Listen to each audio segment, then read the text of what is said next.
Hello, everyone, and welcome to the Spurs Up Show, best Gamecocks podcast on the internet. Today is Monday, December the 6th, 2021. Today's show, what a fun day at the CLA, folks. I break down Salcon's big 80-67 win over the Georgetown Hoyas. The Gamecocks improved to 6-2 early in this 2021-2022 basketball season. Guys, I'll break down the game and just what happened at Colonial Life Arena in its entirety. Also, I give my biggest takeaway from yesterday's win. We also, of course, hand out the Shooters Shoot Award, and I'll talk what's next for Frank Martin's squad as, again, the Gamecocks look to continue to build momentum early in this season. Also, it's officially official. Salcon football is Duke's Mayo Bowl bound, guys. I'll give my immediate reactions, talk about the game lightly, also break down the Gamecocks' opponent. The North Carolina Tar Heels against South Carolina and North Carolina are set to do battle yet again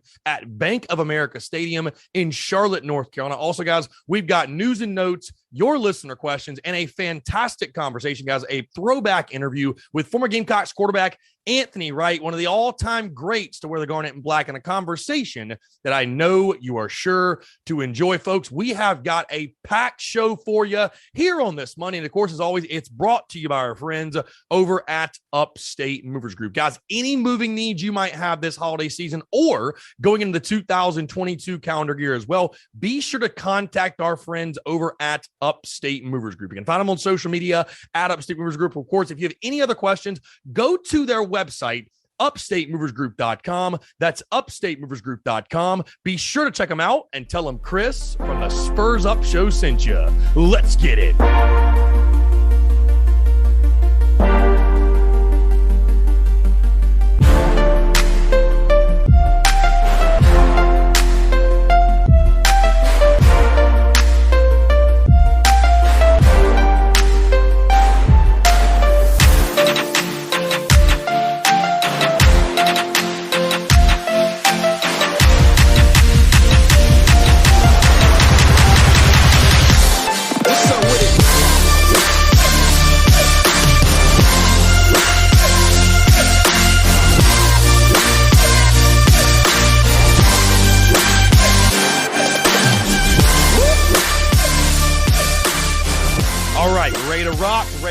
Folks, happy Monday. Hope you're all doing well. I'm Chris Phillips, host of the Spurs Up Show.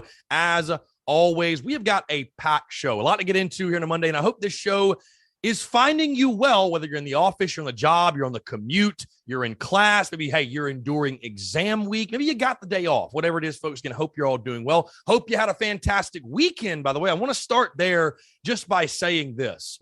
You know, this was the first weekend since before the football season started that yours truly was in the city of Columbia with no Gamecocks football to watch, no tailgate to go to, no watch party to host, anything like that. So I went into this past weekend really with no plans, no expectations, or anything too crazy happening. But I'm just reminded how awesome the city of Columbia is and how awesome the people of the city of Columbia are. You know, I ran into people that are huge fans and supporters of the Spurs Up Show, and there's some that I know for a fact are tuned in right now or listening. So again, I hope you're doing well. And I just wanted to say, though, guys, I truly do appreciate everybody that rocks and rolls with everything we do and supports and shows love, man. It's so cool just being out and about in the city and really feeling the love from the city and the people in the city and really supporting the Spurs Up Show and supporting the merch and supporting the business, the podcast, all of the content, everything we do, man. So again, I just want to say thank you, thank you, thank you. I know it's something that I say it a lot, and I know some people actually like to pick at me for it because I'm someone that you get in a groove saying certain things and you have your go-to slogans, if you will. But I just believe in gratitude, man. I believe in gratitude, and I believe in saying thanks, and I believe in never losing that. Again, I really believe in leading your life with service and gratitude and always saying thank you to people. So again, guys, thank you all so much. TSUS would not be what it is and what it's becoming without your love and support. And again, guys, as we get closer to New Year's Eve and the calendar flipping to the 2022 year, it's something that we've always done, and I will definitely do it again this year, is celebrate successes with you all in regards to look back at what we did in 2021, what our future plans are in 2022 or the upcoming year, if you will. And, I was actually able to look at some numbers over the weekend in regards to our merchandise sales and merch as a whole. And guys, when you hear the numbers, because I'm going to wait a little bit, but I'm going to tell you guys the numbers and just how crazy it is what we've done over the last year, really, which has been the growth, the merch you've seen, the biggest has been in the last year. I can't wait to share that with you guys. Because again, it's, TSUS and what I'm doing, it would be nothing without you guys and your love and support, man. So truly, thank you all so much. And again, it was really cool to just hang out in Columbia this weekend and go out and about and see a lot of friends that maybe I hadn't caught up with in a while because we've been so busy with football. And then, but also running into others that are just bystanders, supporters, if you will, fans of the show. And again, really rock and roll what we do, man. I just want to say thank you so much. It's truly a blessing. It's something I'll never take for granted. And I love feeling the love from the city and meeting great Gamecock fans and just great people as a whole, man. It's really, really cool. So again, I just want you to know, if you ever see me out and about and you take time to say what's up, thank you. I genuinely, truly do appreciate it. Stuff like that really keeps us going and makes you keep perspective and say, man, I feel like the luckiest person in the world. I get to do what I do and do it for a living and chase my dreams and passions and goals and fuel those things. And I mean, it's incredible, man. So again, thank you all so much. I know I'm rambling right now, but again, I hope you all had a fantastic weekend. Maybe it was a weekend watching football. Maybe it was a weekend detoxing from football, if you will, after the Gamecocks regular season. But of course, on Sunday, we had Gamecocks basketball to partake in, and that's where we're going to start because like I told you guys earlier, this is a victory Monday. And folks, the fun is in the winning. And Sunday afternoon, yesterday, was a damn fun one at the CLA as Salcon. Not only do they bounce back from their loss at Coastal Carolina last Wednesday, but they bounced back in emphatic fashion, beating the hell really out of Georgetown 80-67. I expected this team, although I picked them to lose, I did expect this team coming home to play much better basketball. I thought that the Coastal Carolina game really just felt like the perfect storm, if you would. And I'm not trying to make excuses, guys. That was a terrible game. We played terrible basketball. We did things you absolutely cannot do and win games and be successful. And I was just as upset and frustrated and agitated as you all were after that game. But I did expect coming home, I thought this team would play with much greater energy, much greater emotion, much greater tenacity.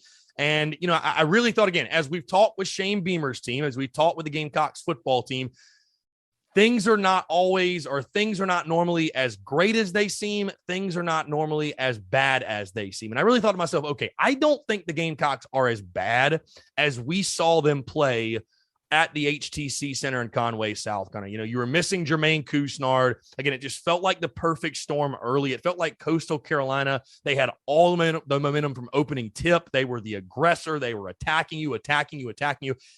And I thought this game yesterday, it really just completely flipped the script. Obviously, you shot much better, shooting 46% from the field and 25% from three-point range. I thought, of course, it was a little bit sloppy early on, a little bit of a slow start, and also just call it what it is. Georgetown is not a great basketball team this year, right? You moved to 6-2. Georgetown falls to 3-4.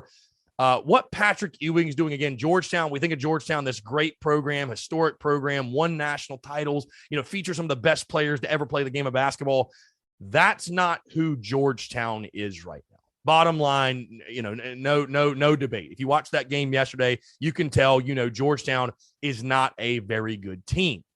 But again, take nothing away and be sure to tip your cap and give credit to Frank Martin's squad and what his boys did. Because again, you think about it, guys, since that Coastal game, all this team heard was how bad they are. Some people were just wanting to mail it in and say the season's over. Frank Martin should be fired. And again, guys, we've had the Frank Martin discussion, and I'm not changing my stance on Frank Martin. I'm not backing off anything I said about Frank Martin. Again, I have not called for Frank Martin's firing in any way. I have said there are expectations for this season, and if those expectations aren't met, then I think you have to look yourself in the mirror and possibly weigh the options of should we make a change or should we not.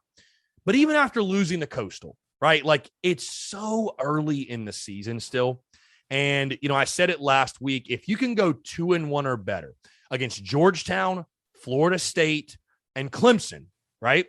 then I think you still feel pretty good about the prospects of going 10-3 or better in the non-conference, which I think would set you up very well going into SEC play to make a run in conference play. And who knows where you find yourself in late February at that point.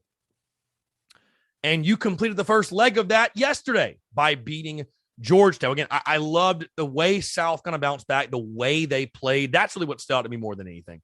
Obviously, yes, they shot the ball better. A guy like Wildens Levesque had an incredible game. I thought Keyshawn Bryant played solid basketball. James Reese played good basketball. Our guy Eric Stevenson played good basketball. Jacoby Wright, I thought, played really good basketball. But the tenacity, the aggression, the want to get after it, the hustle that this team played with, fighting for loose balls and jump balls and fighting on the glass and playing really tenacious defense. Patrick Ewing actually mentioned that after the game that, you play a Frank Martin team, this is what you're going to get. This is what you expect. And again, what's so much fun to watch, though, what you saw yesterday is when you're playing that type of defense, when a Frank Martin team is playing that type of really tough, tenacious, nagging defense, and they're also shooting the ball well. Again, I did not think this team was going to have another flat performance like it did at Coastal. And sure enough, it did not. And again, I think this is something you can really build with, because guess what, guys? Who gives a damn if Georgetown's not the Georgetown of old? Who gives, because the Gamecocks open as a 5-point favorite, right? And we're all sitting there like, what in the world's going on? But still, this is one of those wins I think that can really build confidence. You can hang your hat on. Again, obviously, guys, you don't play for another week, as this is exam week, so everybody's going to be busy with exams. You don't play again until Sunday against Florida State, which is, again, a really, really big one in Rock Hill in the No Room for Racism Classic. But I think you can use this Georgetown game as, we talked about, you needed to flush it, right? One of the keys to the game was flush that Coastal game.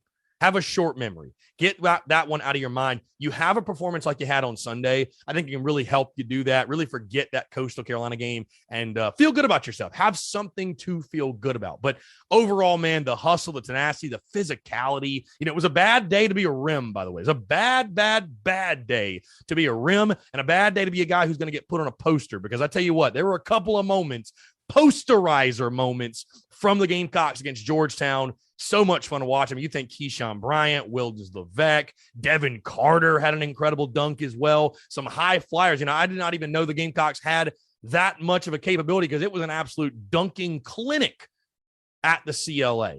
But again, I thought this was a team, again, played the right way, played really tough defense, was smart on the offensive side. Again, it's still too sloppy. No question. The turnovers are there, but again, only 10 turnovers. It was really sloppy early on. You forced Georgetown into 17 turnovers. You had 6 steals on the day. So again, they actually out rebounded you 47-43, but I thought you were very, very physical on the glass as well. And then again, guys, like I said, what you did from the field, shooting 46%, 25% from 3, and you held them to just 33% from the field and 21% from 3-point range. So again, a great job, great bounce back win. One you absolutely had to have, guys. Again, you got to protect your home floor. You got to protect your home floor, especially in the non-conference. And I thought that was a great win. I thought it was a great win overall. And, I still say, if you'd have told me that Salcon right now, and I understand you're building your resume, and that Coastal Carolina game, guys, it certainly could come back to bite you late in the season. But, if you'd have told me that Salcon will be 6-2 right now, I would have taken it. I would have been hard-pressed to not take that record. Granted, I don't love what happened Wednesday against Coastal. And that was honestly, guys, the thought. I know I keep bringing up that game against Coastal Carolina. And the reason I am, though, is because that was the thing that I kept thinking. The entire basketball game, sitting in that arena, I just kept saying to myself, I can't believe this team lost that game just a couple of days ago. I could not believe it was the same basketball team. But again, guys, that's college basketball, and upsets happen, and you never know what might happen when you go on the road to a 4,000-seat gym, and weird things can happen. So again, I think the lesson learned is don't do that again. Don't go back to Coastal Carolina. Don't take any of these weird road trips. But no, seriously, man, again, a great bounce back win. I thought playing with tenacity, playing with toughness, anytime Frank Martin's teams are playing that type of defense, they're going to give themselves a great chance to win. Clean up some of the sloppiness. I think tighten it up for sure. It's only going to get tougher. I think Florida State is a much better team than Georgetown. Then you'll take on Allen on Tuesday. That'll be a blowout win for sure. And then you've got the annual rivalry matchup on December the 18th on the road on the road, which again will only be your second true road game.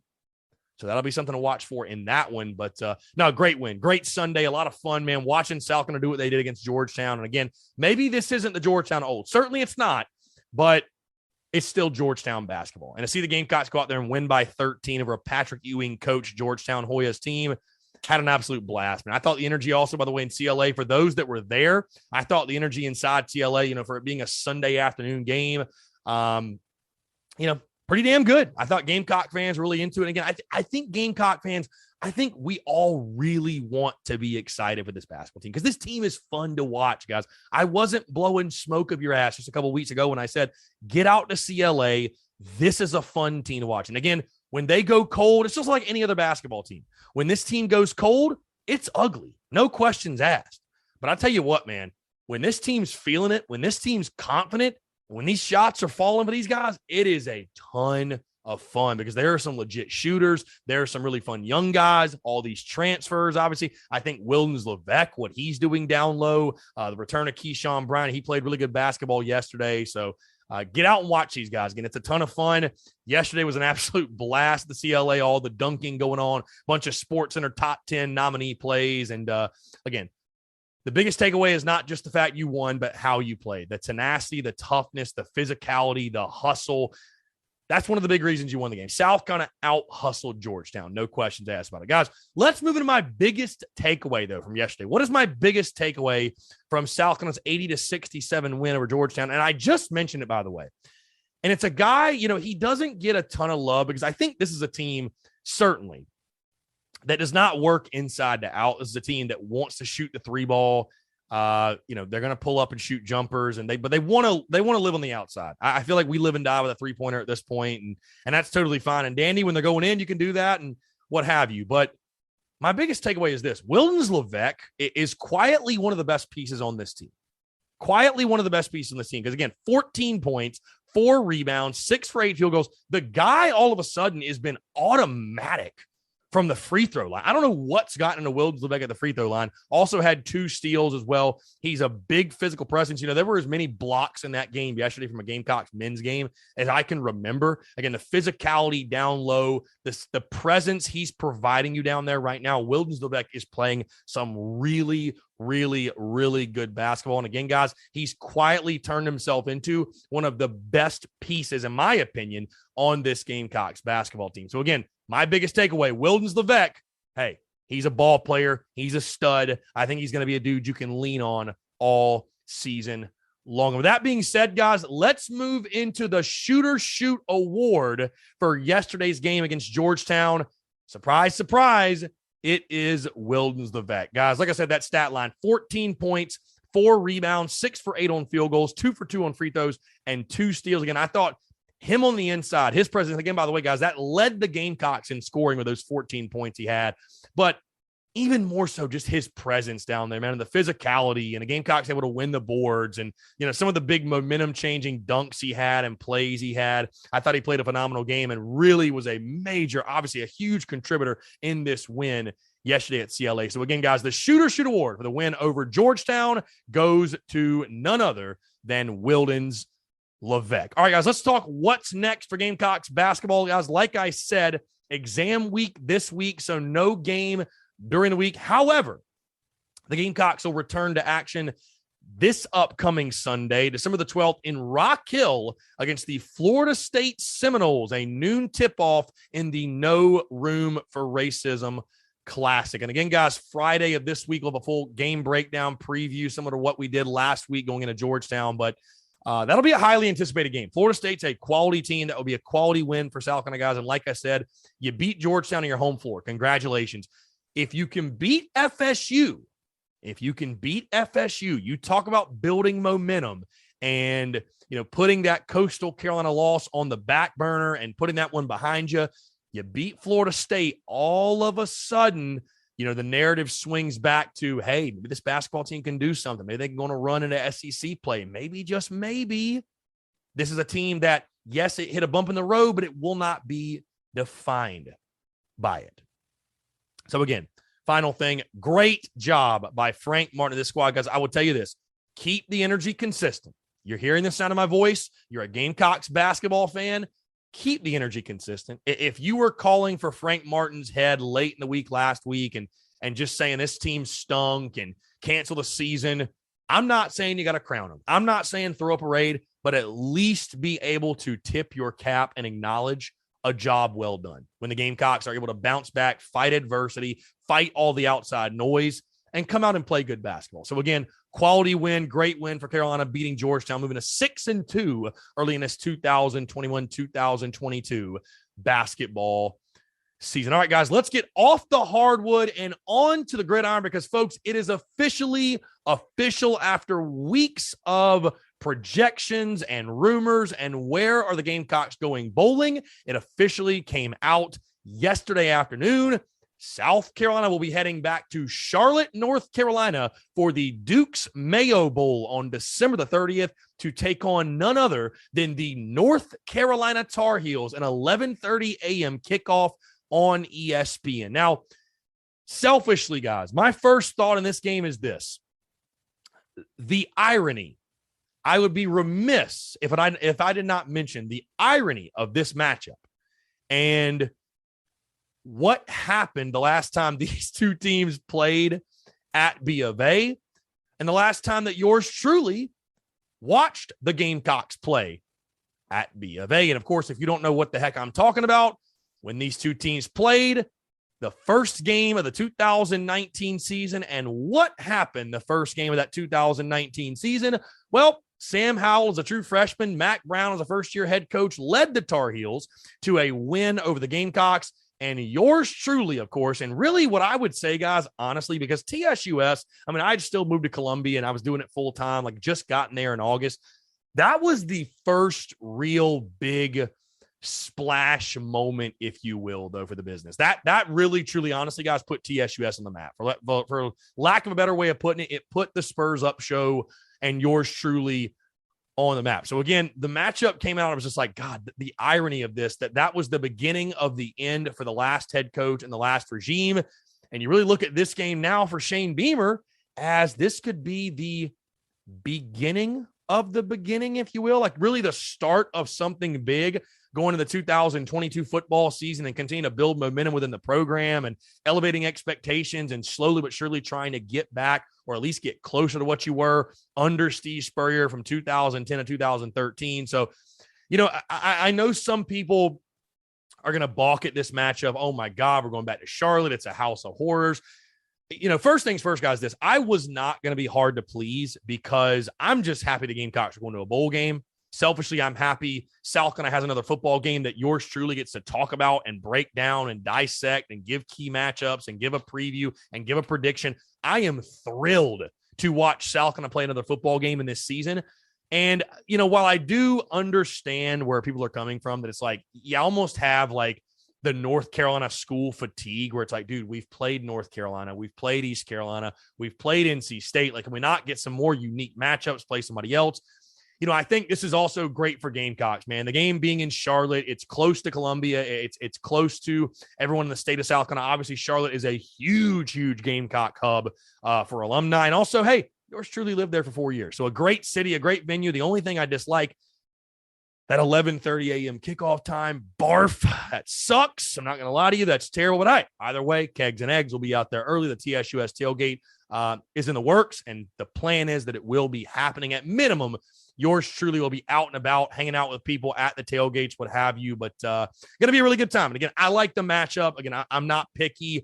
Just wanted to see Salcon go to a bowl game. And I know there's some people out there with mixed feelings. But again, guys, keep perspective, right? Keep perspective. Salcon is back in a bowl game, first time since 2018 when they were actually at this building. So there's a lot on the line, a lot at stake. When you talk about redemption, you know, redemption in regards to beating North Carolina, redemption in regards to the last game you played at B of A, redemption when you talk about the last game, the last bowl game you had, which was at B of A. So again, a lot on the line there, but excited for the matchup, man. Salcon and North Carolina. The question with UNC will be the big one. Sam Howell, his status, does he play? Will he opt out? Of course, that's going to be something we continue to follow as we count down the days to kickoff. Shane Beamer, which we can go ahead and jump into that, the news and notes. Beamer did talk in the press conference last night, said that they will begin practice for the bowl game next Monday. So a week from today, he said they're on the road recruiting this week, all that good stuff. Of course, the big thing everyone wants to know, and Shane Beamer talked about it very briefly, is the coaching staff. And what will the coaching staff look like in this bowl game? Will it be Satterfield? Will it be Greg Atkins? Will changes be made? Of course, the coaching carousel happening right now. Coaches are being hired and fired left and right. Shane Beamer was asked, do you expect your current coaching staff to be intact, if you will, when this game is played, as is, by the way, intact as is, but when the game is played on December the 30th? He responded with yes, and that's it. Said nothing else. Then there was a almost kind of awkward silence after, and then another question was asked. So I will tell you this, guys. I'll tell you this, because I know that's what a lot of you are just tuning in like, Chris, just get to the point. Like, that's all I want to know right now. Again, patience is not a popular thing amongst sports fans. I would say just be patient, guys. If I had to bet on it, I don't think Satterfield's here next year. I don't think Atkins certainly is here. You know, if it's something where Shane Beamer has his guy picked out and, you know, he wants to wait until after the bowl game, then so be it. I mean, I'm not going to be the person, and you shouldn't either, to tell these coaches, you got to make this move now. You got to make it. If they've got a plan, I promise you guys, there is a grander plan behind closed doors than whatever you think should be going on, because you don't have any clue. That's the reality. Nobody really knows what the hell is going on behind closed doors. Nobody knows. So trust in Shane Beamer. If he's going to make moves, he'll make moves. If it's going to be right after the bowl game, what have you.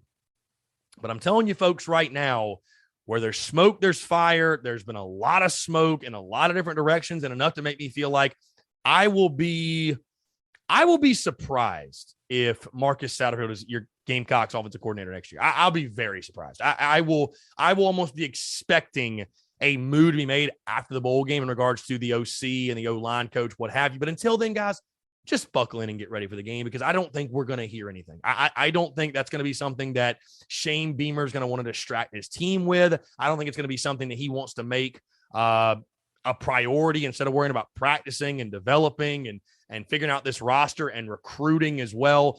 But again, you got to believe there's a grand plan, if you will, behind closed doors. You got to believe there is. So I would certainly think so. But either way, Gamecocks taking on UNC December the 30th, Duke's Mayo Bowl, 11:30 kickoff. Very excited for that one. Again, guys, we'll have tons of content as we get closer to the game. And of course, once practices get going, tons of content. And of course, then on game week, that game being played on a Thursday. So we will shuffle things accordingly. But of course, we'll have tons of content leading that one, just like a normal game week with the podcast, the Daily Crow, the content, all that good stuff. So again, stay tuned for that. But very, very excited for Salcon to take on North Carolina in the Battle of the Carolinas. Maybe the Gamecocks can get revenge for that 2019 game. And who knows, yours truly, just for old time's sake, we might have to bring out the tank top and the bandana and the gold chains, and maybe I won't even wear sunscreen either. So it's going to be a great time. All right, guys, let's move to your listener questions, and then we will fire off with our interview here on this Monday. We just have 2 questions, by the way, because I know I got the question box out late today. Ben Smitty 2017, actually with both questions. The first one says, do you think we'll make coaching changes on offense? Again, Ben, I just touched on it, but if I had to guess, yes. I think there'll be changes. It's not going to be the exact same coaching staff as you see right now next year. There's no way. It's not. So, yes, I think changes will be made. Again, is it going to be after the bowl game? Yes, I believe so. Ben Smitty 2017 also says, why does a large portion of our fan base hate Ray Tanner? He isn't that bad as an AD. And, Ben, this is a great question. And I understand Ray Tanner, just like anyone else, is judged for his job. He's getting paid a lot of money and he's in a position of power. And whenever you're in that type of position, you're going to get judged harshly and judged accordingly. And so when you make a mistake, it's amplified and people want to come down on you for it. But the reason why you don't hear me screaming fire Ray Tanner, because again, that energy just feels misguided in the sense of Salcon loses to Coastal Carolina in basketball on Wednesday. Fire Ray Tanner. What did Ray Tanner do? Like, what did he do? Ray Tanner did nothing. Ray Tanner didn't coach. Ray Tanner wasn't even in the building. So what did Ray Tanner do? I've obviously got a soft spot for Ray Tanner because I'm a baseball guy and I love what he did on the diamond and all that good stuff. But, I think what it is, man, what it has been is fans are just frustrated with the men's sports, the University of South Carolina, for lack of a better way of putting it. And, they want somebody to blame, and, you can blame players, you can blame coaches, but why not just blame Ray Tanner when you can blame him? And I understand the Muschamp thing and the buyout stuff and the mistakes he's made. I totally get it. I'm not sitting here saying that Ray Tanner is some fantastic athletic director. That's not what I'm saying, but it is kind of strange, Ben, how for some people, that's just the ace in their hole. When anything goes wrong, anything goes poorly, oh, it's Ray Tanner's fault. Oh, Tanner doesn't have the stones to do it. Tanner's this, Tanner's that. It's like, at this point, you're just using Ray Tanner as your own personal punching bag. It seems weird to me. Whatever. I don't think Ray Tanner, I'll tell you this, I don't think he's going to be the AD much longer. I don't know why he even wants to do it, but I don't think he'll be the AD much longer. I think probably 2022 will be his last year. He's getting up there in age, has grandchildren, family, all that stuff, whatever. So now, I don't think he'll be around much longer, but it is, I don't know. It's for some people, the vitriol to Tanner's strange. It is, but whatever. It is what it is. You're in that position. You're getting paid that type of money. You make those decisions. You got to live with the results, and you got to live with the consequences. You got to live with the feedback and the vitriol from some fans, if you will. So anyways, great questions, Ben. Appreciate you all tuning in. By the way, great show here on this Monday, but don't go anywhere. It's not over yet. We got a fantastic throwback conversation, guys. Great interview. Former Gamecocks quarterback Anthony Wright, one of the greatest to ever wear the garnet in black. And also, guys, probably the most accomplished NFL Gamecock, certainly at the quarterback position of all time. What he did with the Cowboys, incredible stuff in the NFL. And again, a great conversation. I mean, again, you could say he's one of the best, if not the most talented, just pure talent perspective, to play the quarterback position at the University of Salcon. So again, really good stuff, guys. Really great conversation. Again, appreciate you all tuning in. Thank you all so much for the continued love and support. Appreciate you all rocking and rolling with what we do. Without you all, hey, we wouldn't be doing what we're doing, and we wouldn't be, moving the direction we're moving, man. Truly appreciate y'all, man. Much love. Thank you all so much, guys. Hope you have a fantastic rest of your Monday, and enjoy this conversation with former Gamecocks quarterback Anthony Wright. All right, joining us today on the Spurs Up Show is a man that played quarterback for Gamecocks football from 1995 to 1998. He ranks 8th all-time in South Carolina history with passing yards with 5,641. Also ranks 7th all-time in passing touchdowns with 38. Also had a very successful NFL career as he played from 1999 to 2007. Was also a Super Bowl champion in Super Bowl 42 with the New York Giants. I'm very, very pleased to welcome to the show former Gamecocks quarterback Anthony Wright. Anthony, appreciate you taking the time, man. It's a pleasure to have you on. Man, thanks for having me. I appreciate it. Absolutely. So let's kind of go back to the beginning, Anthony. I'm really curious. You're from Vanceboro, North Carolina. Just kind of talk about, went to West Craven High School in Vanceboro, North Carolina. Just talk about sort of your recruiting process. What led you to come to South Carolina? Well, I'm from a small town, but I went to a 3A class school in North Carolina. Growing up, I had 2 other brothers, and I was pretty much the only one that kind of played sports. My older brother, he kind of worked. He was a worker. He one of those guys like worked at Bojangles and Western Steer. And then my younger brother, he was just coming along. So I ended up being one of the better quarterbacks in the country, and I started being recruited by South Carolina. At the time, I had been going to a lot of ACC schools, a lot, like North Carolina, NC State, those type of schools, and I hadn't seen anything quite like South Carolina until I went there. And so I went to South Carolina when they were playing Clemson. It was a South Carolina Clemson game. They were playing home, and I stepped into the stadium, and it blew me away. It was just the fans, the atmosphere. It was crazy. And so at that very moment, I was like, man, I'm coming here. I was coming here. And really, to be honest with you, on top of that, but probably the number one reason that I went to South Carolina at the time was that I wanted to go to a school that was going to throw the ball. And Brad Scott was coming there from Florida State at the time. I was a big Charlie Ward fan, and I liked Florida State a lot. And I felt like I was going to have a chance to run that offense in that type of environment like South Carolina presented. And so that was really the big selling point for me, that I wanted to go to that school and try to be a part of that type of situation. No doubt. So you get on campus in 1995 as a true freshman. You start your career obviously as a backup to a guy that wasn't too bad himself for South Carolina, behind Steve Tannehill, who ranks second all time in yards, number one all time in career touchdown passes. Obviously, you played sparingly, backing him up. But what were you able to take away from Steve Tannehill, who again was one of the most decorated players in South Carolina history, I would say? I was able to. I watched his charisma, how he handled the media, how he handled the situations that he was placed in.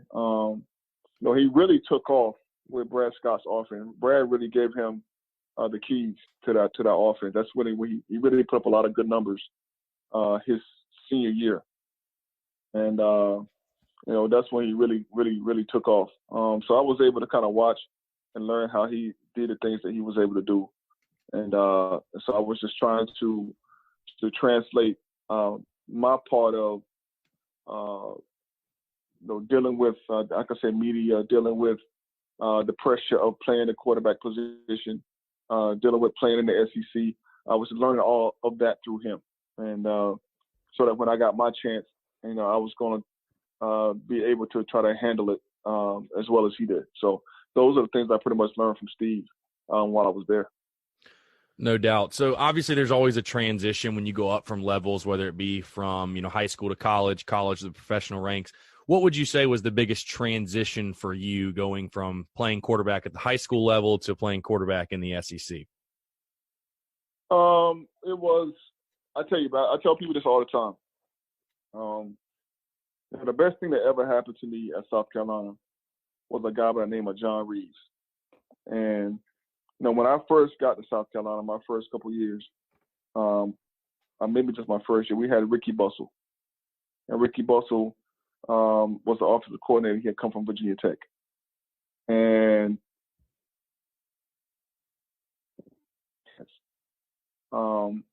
but Ricky Bussell was more of an option guy, coming from Virginia Tech. So I think that's one of the reasons why he left South Carolina, is because he didn't mesh with the four wides throwing the ball type of deal. So the next year, in came John Reeves. John Reeves came in, and John Reeves is the person that actually taught me the game of football. He taught me how to study. He taught me what coverages were. He taught me the responsibility of each defender in the coverage, and he taught me how to beat them. When he taught me that, it slowed the game down. What happens is a lot of times people, the game is fast, right? The game is fast, and it gets faster at every level, right? But as a quarterback or even as a player, you can slow the game down the more you know. So the more I learned about the game, the more I was taught about the game, the slower the game became, right? And so Coach Reeves taught me this. He taught me how to read coverages. He taught me how to throw hots. He taught me how to read blitzes. He taught me how to throw sight adjust, and he taught me how to study. How to sit down and look at the plays that I have and go over every single possible thing that could happen in those plays. And so when he taught me that, it slowed the game down in college, and even when I went to the pros, it slowed the game down because I had already done the homework prior to playing the game, so that when I got in and played the game, it was slow. It was slower than what it could have been if I didn't know what I was doing. So I think, obviously when you go from high school to college to pro, it speeds up. But, your awareness of the game can match that, and it can slow it down a lot more than what people really realize. For sure. So I'm curious to get your your take on this, Anthony, because I'll be honest, I was born in 1990, so I didn't get to watch you, obviously, while you were at South Carolina live or anything. Yeah. But I've gone back, watched a ton of highlights, and one thing I noticed about you, I'm curious to know, in your opinion, sort of what your playing style was as far as your demeanor, because you took over starting quarterback in 1996 for Carolina, went 131 for 244, threw for almost 2,000 yards, 8 touchdowns. One thing I always noticed about you watching in the highlights, you were always a very level-headed guy. You didn't seem like the rah-rah kind of guy. You threw a touchdown, it was business as usual. You scored a touchdown rushing, it was business as usual. Is that the way that you played? I mean, were you kind of just like you come to the field to do your business and leave, really don't get too high or too low type mentality? Or how would you describe sort of your playing style on the field? I think I was a little bit of both. I mean, there were times, I remember a time we were playing Mississippi State where they kind of rattled my cage a little bit. And then there were times where I was kind of cool when I was playing. I love to compete. I was very competitive. I wanted to win. I just, I was trying to learn how to deal with it all. You know what I mean, at the time. I think that the first year I played, I had Deuce Staley, and I had Marcus Robinson. I had a few good guys that played in the NFL that helped take a lot of pressure off of me. And when I came into my junior year, a lot of people really don't know this, man, but when I came into my junior year, that's when I had my best year at South Carolina, because that's when I was actually running the Florida State offense that I wanted to run. That's when he really gave me the keys to the vehicle to let me do what I do, or do what I was, have fun.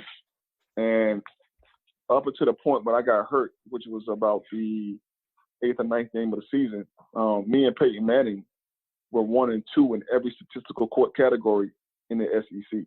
Like, he and I were battling it out for who was going to be the top dog. And either he was 1 and I was 2, or I was 1 and he was 2. And see, a lot of people don't really know that. And so I got hurt against Tennessee and missed the last 2 or 3 games.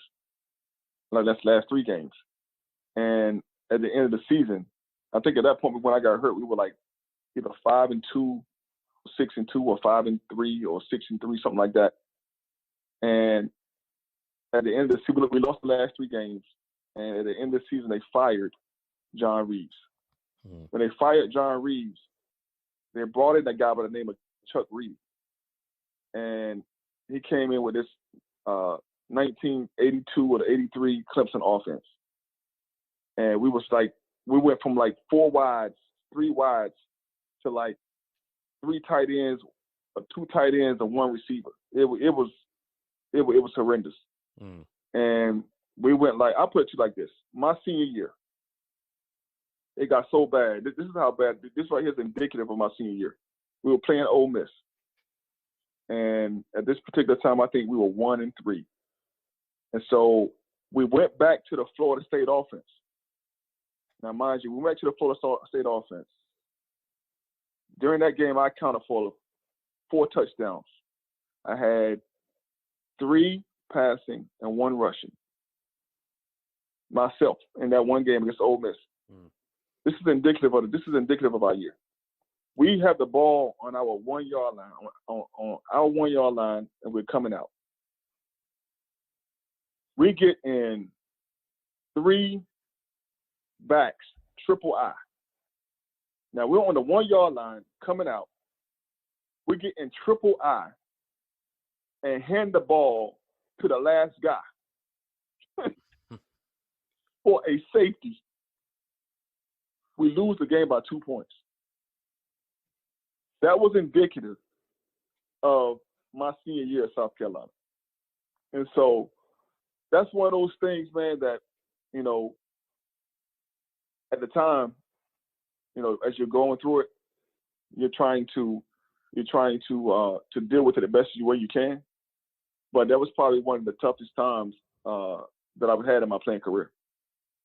No doubt. And I want to get to your senior career. I want to go back, though, really quickly to your first year, your first full year starting for South Carolina in 96, which was your sophomore year, because, just taking a look, you guys had a pretty solid team that year. I mean, you were talking about your former teammate, Deuce Staley. I think Jermel Kelly, I believe he was still there. Zola Davis was there.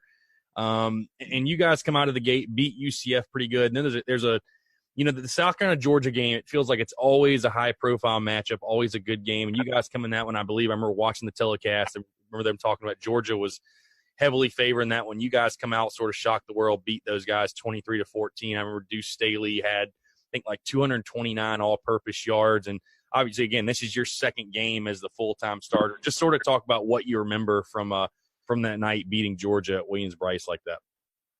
Oh, man. Well, I wanted to be relaxed. I knew it was a big game. It was a nationally televised game. Everybody had been talking about it all week long. So I wanted to come out and play well. I wanted to come out and play within myself. And I think I was able to do that. I think the biggest thing for me at that particular time was I didn't want the game to overwhelm me. And once the game got started and once we started playing, it became like any other game. The confidence began to grow, and then plus I had Deuce back there, shaking the whole team, and doing what he was doing. So he really took a lot of pressure off of me. I had big Marcus Robinson out there where I was throwing the ball up to. He was making things happen for me. Corey Bridges was on one side. He was making things happen for me. Zola Davis was out there making things happen for me. So, we had a lot of playmakers, and we went out there and we shocked the world. Like I said, they came in as favorites, and we beat them. I had a pretty good game, did pretty well, and so they were always that team that we looked forward to playing the second game of the season, because we felt like that was kind of a barometer for our season. How much fun was you say, playing with a guy like Deuce Staley that I'm sure had to take some of the pressure off you at the quarterback position? Oh man, it was great. The funny thing about it is that at a particular time, Deuce didn't really come in with a ton of notoriety or fanfare. He was, the year before that, he was splitting time with Stanley Pritchett, and so he came in, and he did when he was doing what he was doing. It really shocked a lot of people, and he's probably one of the most underrated running backs ever at South Carolina. And I've been able to play at every level, right? I've been able to play at every level. I would take Deuce over a lot of running backs that's ever played at South Carolina. But a lot of people don't really I had a chance to play with him, and I had a chance to see him. He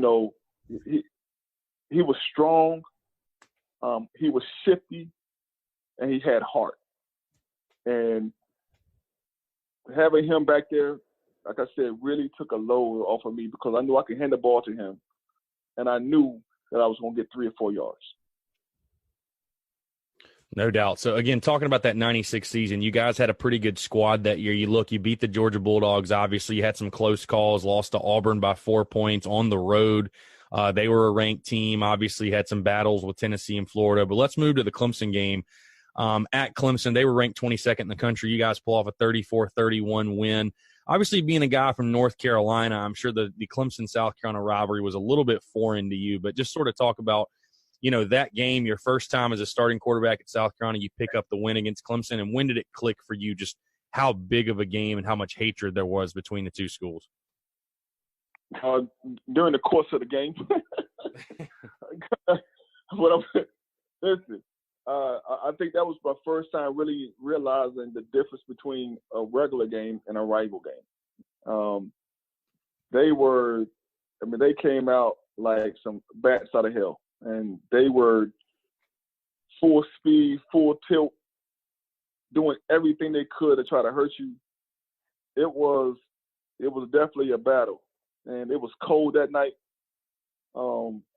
That was the first time I ever was in a football game that was that physical, that was that fast, and that emotional. And I put it to you like this: I was happy to get the first quarter over, because after the first quarter, then things kind of died down a little bit. No doubt. So obviously you talked about, again, your junior season, 1997, was your best in a South Carolina uniform. It's really hard to debate that when you look at the stats. Through 18 touchdowns, passed for 1,685 yards. Your best completion percentage as well, yet while you were at South Carolina. I want to talk about, though, that year you suffered an injury. You tore your anterior cruciate ligament in your right knee when it gets in the Tennessee game. And it's funny, I actually saw the picture you put up on Facebook of, I guess, Zola Davis kind of crouched down next to you. Just, talk about how tough that was, when you're in the middle of your best season, obviously in your college career, and you go down with an injury. I mean, just how tough was that for you, the injury itself, and then coming back from that during the rehab and stuff like that? I was devastated.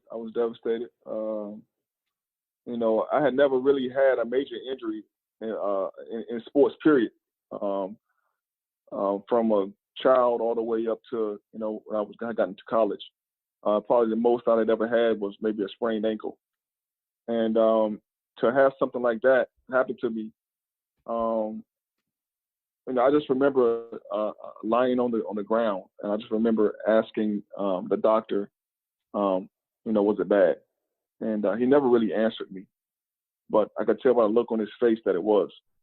So I think that it was just, the very next day I had the surgery, and my parents came down, and and they stayed there for the surgery, and then they took me back to North Carolina, back to my hometown once it was done. So it was really tough. It was really tough. Like I said, I was having a great year. We were winning. We only needed one more win, I think, to get to to be eligible for a bowl. And so that was very frustrating. We had a couple big wins against like Kentucky. When we were underdogs, we actually came back and beat Kentucky. A lot of teams were really starting to respect the things that we were doing. So I think it was really frustrating for me when that happened. And then, like I said, going through the rehab and, being that happened in October, November, it was like October 31st. So being that it happened in October, November, I was going to have less than a year to get healthy for the next season. So I was trying to beat time, being able to try to get back for my senior year. So I had a lot going on, man. It was tough. It was difficult. But, the only thing I knew was to fight. That's all I knew. All I knew was to keep pushing, keep going, and to see what was going to happen. So that's what I did. I just kept rehabbing. I just kept doing everything that was asking me to do. And I just knew I was going to try to make it back for the next season. And then just to follow up on that question, again, like I said, I was on your Facebook page, and you have that picture up of you. It's you laying on the ground and Zola Davis next to you. And it seems like a pretty, obviously, an intimate moment, a friend caring for a friend. Just kind of talk about, again, you had a lot of great teammates while you were at South Carolina, but, just talk about your relationship with another big-time playmaker that you had on your offense, Zola Davis. Yeah, so, I tore my ACL, MCL, meniscus, and 2 hamstring tendons. And when I was down there, I came in with Zola. Zola and I were the 2 prize recruits to come in that year. And we were roommates. We got up in the morning together to go work out. We stayed on each other. We pushed each other.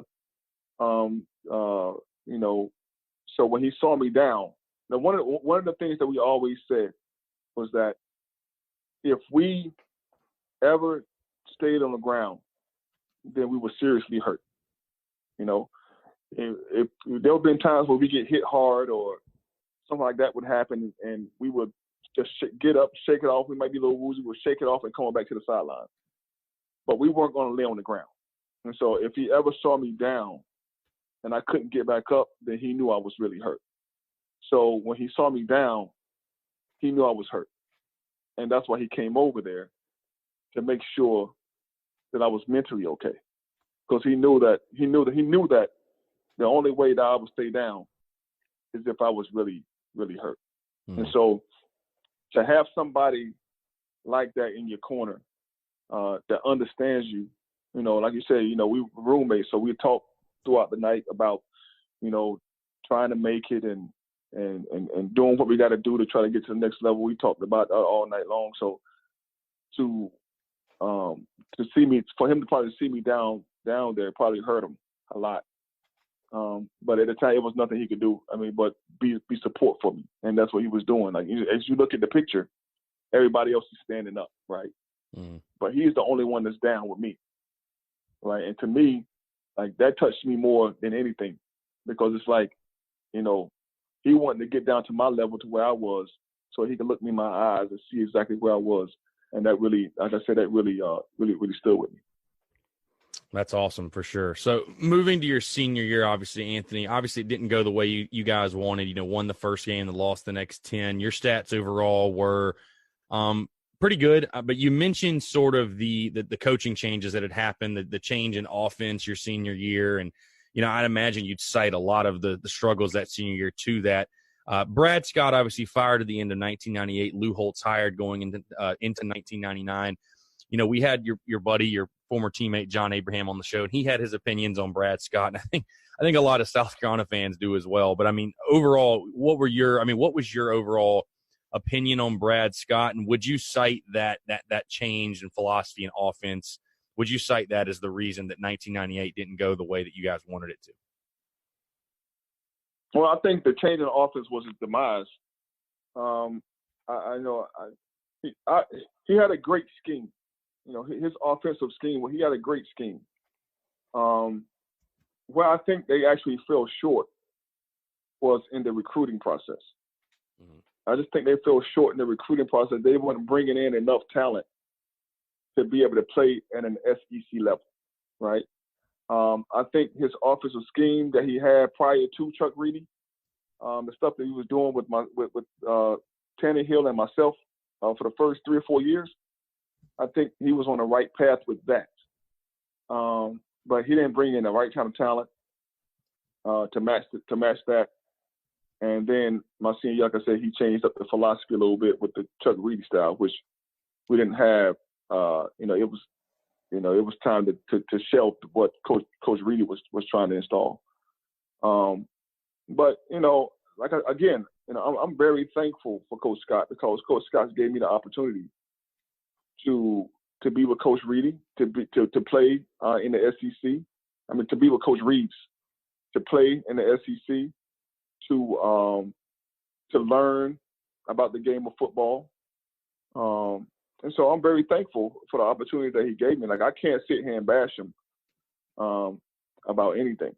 You know, I mean, I have my opinion on what I think that he probably went wrong or whatnot, but I can't bash him. Would never bash him about anything that he was able to. I mean, you got to remember what people are quick to bash him, right? But at the same time, you know, he won the first ever bowl game for the university. Now, there've been a lot of coaches that come through the university. Right? And he was the first coach to ever win a bowl game at the university. But people overlook that. They don't want to talk about, that aspect of it. And he brought in a great scheme to be able to do so. So, I'm thankful for Coach Scott. Like I said, I just felt like in those couple of areas, it's probably what his demise was. You know, his lack of being able to recruit and the ability that about my senior year, when he changed out the offense and got rid of Coach Reeves and brought in Chuck Reedy and changed the offense. I think those got probably his two biggest mistakes while he was there. For sure. So, we talked about your relationship with Steve Tannehill, obviously, who groomed you to be the starting quarterback at South Carolina. You obviously groomed the next starting quarterback at Carolina, which was Phil Petty, who went on to win back-to-back Outback Bowls of a pretty successful career himself. Just sort of talk about your relationship with him and, what you think you were able to pass on to him after you left South Carolina. Well, I think Phil was a very mature kid. I mean, he was very mature. My senior year, especially after that Ole Miss game, they started subbing him in with me. And so we started subbing out a lot because they were getting him ready to play for the next year. And he was able to come in and do a great job, man. He had a great knack at going through progressions. And he actually helped me. I was able to watch him go through certain types of progressions. Or we had like these spacing routes, and he was able to go from one side to the other. And I was able to watch him and actually learn from him on that. So he was very mature. He was well coached. He was a precision quarterback. He was an intelligent quarterback, and I knew he was going to have a great career. I felt like he was going to have a great career, and he did. So, that was one of those things that the best thing I could try to teach him at that particular point, especially with the way that senior year was going, was I was trying to teach him. What I was hoping he would learn from me was the humility of the game. You know what I mean? Like, never get too high, never get too low. Always stay within yourself and always believe in yourself. You know what I mean? No matter what. Because I think the very next year they end up going like 0-11 or something. So he went 0-11 the next year, and then he ended up winning 2 Outback Bowls. So he was able to experience those lows and those highs. Mm. You know what I mean? They went 0-11, then he came back and went 2 Outback Bowls. So he was able to experience them both, and he did a great job at handling it. And so I think that I'm happy and was proud to see him win. You know what I mean? To see him win those 2 Outback Bowls, I was probably the happiest of anybody when they won it because of the guys and the relationship with the guys that I had made on the team that were still playing. For sure. So you talked about, Anthony, just how much of a competitor you are. Again, I don't want to spend too much time harping on the 98 season, but, how tough, I guess, was it for you personally during 98? Because, again, I mean, you're coming off an injury. You're a guy that's trying to play in the National Football League. And, I mean, I think you'd probably agree it's a little bit tougher to get noticed by, teams when you're on a team that just isn't very good. I mean, it's hard to shine in those situations. But, I mean, as a competitor as you are, how were you able to stay positive and grind through the 98 season? I mean, I didn't know anything else. I didn't know anything else other than to compete. You know what I mean? I was going to play, no matter what, I was going to play. I just went along and through the season. Like I said, at that particular point, especially after that Ole Miss game, I began to substitute myself with Phil. So, at that particular point, it was a lot of mental stress on me because, here I'm at a point now where I went from being one of the top quarterbacks in the league to being a guy that's being subbed out, not even playing full games. And so that was kind of what began to happen to me during my senior year. And I never forget, after the Clemson game, we ended up going to Clemson. Obviously, we lost. And I remember coming back to my apartment and just thinking, like, wow, like what do I go from here? Like, what next? Like, I can't believe what happened just happened. I can't believe we just, like, lost 10 straight games. Or, like, we just lost 10 straight games in a row. And so then February came, and I get a letter from the Combine, right? I get a letter from the Combine, and they invite me to come to the Combine. So I'm like, wow, I'm getting an invite to go to the Combine. I was amazed. And I tell people this all the time. I tell people this story. I go to the Combine in 98, right? And in 98, there was a big quarterback class, right? They had Donovan McNabb, they had Achilles Smith, they had Dante Culpepper, they had a couple guys out of California. They probably had 8-9 guys that were drafted, 8-9 quarterbacks that were drafted. Me and this guy from where was he from? I think he was from an HBCU school. It was me and him. And we lit it up at the Combine. I'm talking about by far the best 2 quarterbacks out there. No, by far. And so much so that the scouts was talking about me being a late first, second round draft pick. We tore it up that bad, that much. And what happened was, and this is a story that very few people know. What happened was, I went into the physical. And when I went to the physical, every team that saw me failed me on my physical. And I didn't know that until my agent called me in for a meeting at South Carolina with another doctor. And they sat me down in the office and they told me that they had 4 teams well, my agent told me that he had 4 teams that wanted to bring me in and redo my knee, let me sit out, and then try out for the next season. But that all the teams have failed me. All the teams have failed me on my physical because my ACL wasn't tied down properly to begin with. So I played my whole senior year on a knee that had not been reconstructed correctly, that I didn't know about until I went to the combine and they told me about it. After I had went out there and performed well. This is a true story. Wow. I mean, what was your initial thoughts when that happened? I have to imagine you have to be like in shock at that point. I was in shock. I didn't know what to do. I had everything running through my mind. Lawsuits. I'm looking at my agent like, hey, are you serious?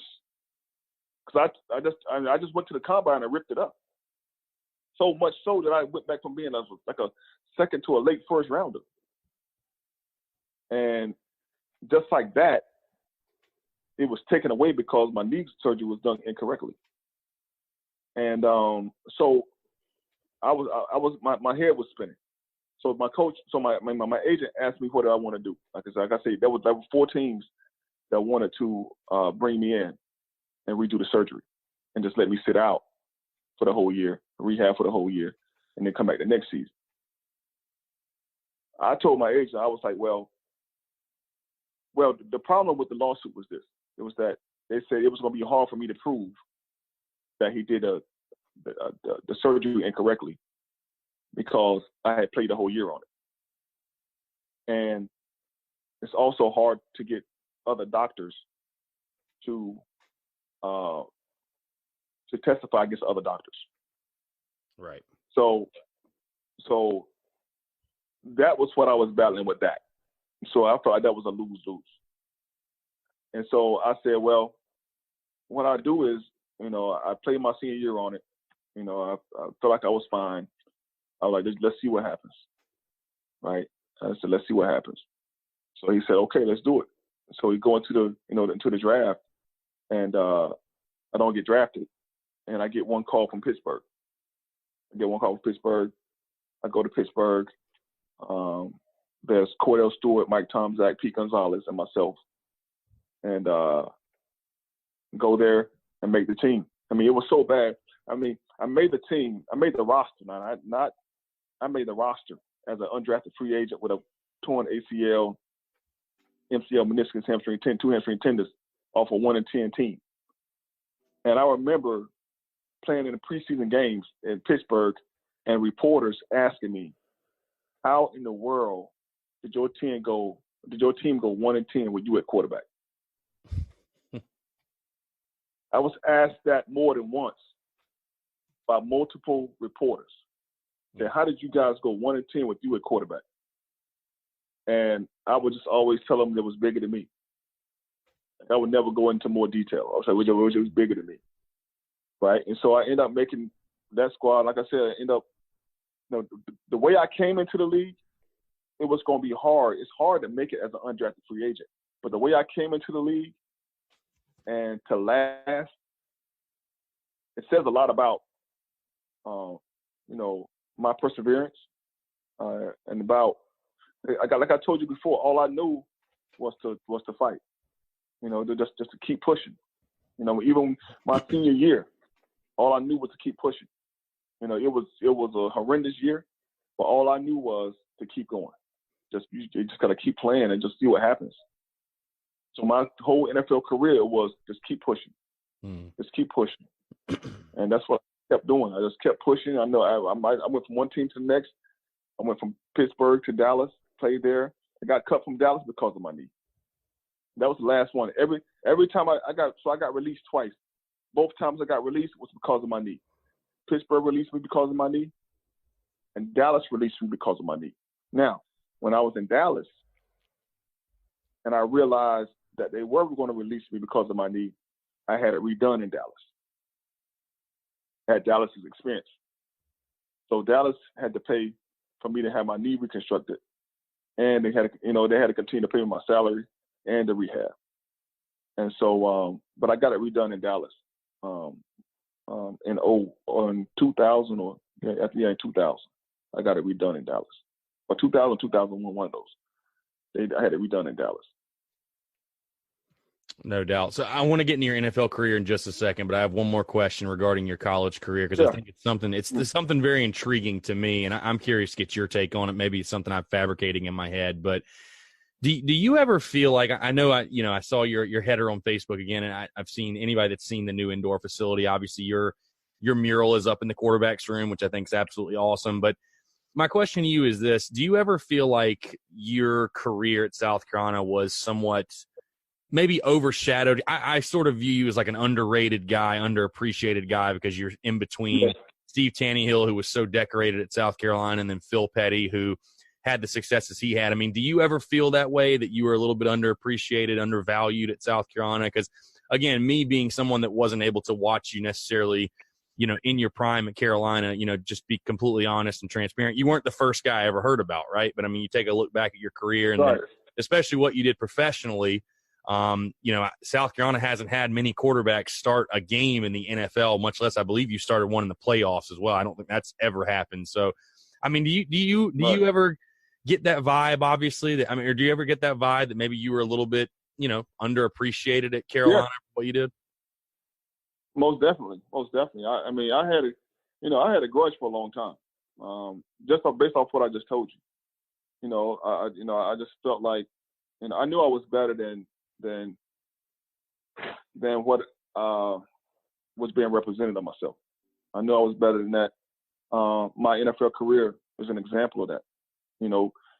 People don't pay you to play this game because they like you. They pay you to play this game because you're good. You have a skill set. Obviously, if somebody was better, they would have did more than what I was able to do in the NFL. And nobody has been able to do it yet. And so, I did feel that way. And that's why that mural meant so much to me. Because I remember going to my senior banquet. And I'll never forget this. I remember going to my senior banquet and not being recognized at all, period. The only person until I was recognized by Lou Holtz. Lou Holtz saw the way that the banquet was going, and he personally stood me up himself and recognized me and told me how good he thought I was, and told me that if he had me at Notre Dame, that he would have won a national. I never forget those words. That if he would have had me at Notre Dame, he would have won another national championship. And he stood me up in front of everybody and did. I remember that because the entire time I'm sitting in the banquet. Now here I am. I've started for this team for 3 years. I was just one of the best quarterbacks in the country my junior year. And I went from that to like I said, when we went 1-10, I went from that position to I was in my banquet my senior year and didn't get recognized at all, like nothing. And so I just remember sitting in that banquet just feeling the way I was feeling. And I was ready to leave and all that stuff. And so, I do feel that way, and that's why that mural meant so much to me, because it was someone recognized what I did. Right. I was recognized for what I did. And even though I played in the NFL and all that stuff, no matter where you go and what you do, you still want to feel appreciated for what you were able to do. You know what I mean? And I just feel like I told you, man, my junior year, me and Peyton Manning were 1 and 2 in every category in the SEC before I got hurt. And then my senior year came and it just tore up everything. And so, yeah, I do feel that way. Because like I said, like you just said, nobody else has been able to do what I've done. It's not like South Carolina is putting out number 1 draft picks year after year. But they're not putting out hardly any draft picks at the quarterback position year after year. And so I was able to go in undrafted and play for 10 years I only played for 10 years. I started a ton. I started in Dallas. I started in Baltimore. Started a ton. I led Baltimore to the playoffs, like you said. And so, yeah, I do feel that sometimes, but I understand. You know what I mean? I understand it. I was able to let that grudge go after a few years. After a few years, and I was playing in the league, and, you know, you start being in the locker room, and guys are talking about their colleges, and they're, you know, going back and forth. You know, guys from Miami or fussing with guys from Florida State.